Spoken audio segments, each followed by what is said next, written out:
ঈদ শুভেচ্ছা জানাতে প্রধান উপদেষ্টার দপ্তরে আসতে থাকেন সমাজের বিভিন্ন শ্রেণী পেশার ব্যক্তিরা। তারা কেউ বসে, কেউ বা সারিবদ্ধভাবে দাঁড়িয়ে অপেক্ষা করছেন প্রধান উপদেষ্টা ডক্টর মোহাম্মদ ইউনূসের সাথে ঈদের শুভেচ্ছা বিনিময় করার জন্য। প্রধান উপদেষ্টা তাদের সাথে হাত মেলান, একই সাথে ঈদ শুভেচ্ছা ও কুশল বিনিময় করেন। এ সময় উপদেষ্টা পরিষদের সদস্য, বিভিন্ন রাজনৈতিক দলের নেতৃবৃন্দ, সেনাপ্রধান, সামরিক বেসামরিক ঊর্ধ্বতন কর্মকর্তা, ঢাকায় নিযুক্ত বিভিন্ন দেশের কূটনীতিক, ধর্মীয় নেতা, আমলা, সাংবাদিক, শিক্ষক ও বিশিষ্টজনেরা ছিলেন। এ সময় প্রধান উপদেষ্টা বলেন, এই দিনটি সবাইকে আপন করে নেয়ার দিন। দূরত্ব কমাতে হবে নিজেদের মধ্যে। এবারের ঈদ অত্যন্ত গুরুত্বপূর্ণ ঈদ, যাতে আমরা পরস্পরের কাছে আসি, পরস্পরের দূরত্ব থেকে আমরা সরে আসতে পারি,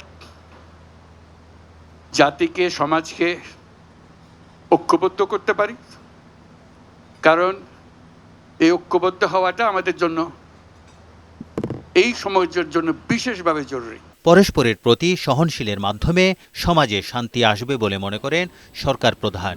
আমরা দেশে শান্তি চাই, যাতে মানুষ নিজ মনে, নিজের আগ্রহে দিন চলতে পারে, কারো ভয়ে, কারো কোনো ভয়ে ভীত হয়ে তাকে চলতে না হয়। আমরা সবাই সবার মঙ্গল কামনা করি, জাতির জন্য শান্তি চাই এবং পৃথিবীর জন্য শান্তি চাই। আমরা বিভেদ ভুলে সকলকে ঐক্যবদ্ধ হওয়ার আহ্বান জানান এই নোবেল বিজয়ী। তারেক শিকদার, বৈশাখী সংবাদ, ঢাকা।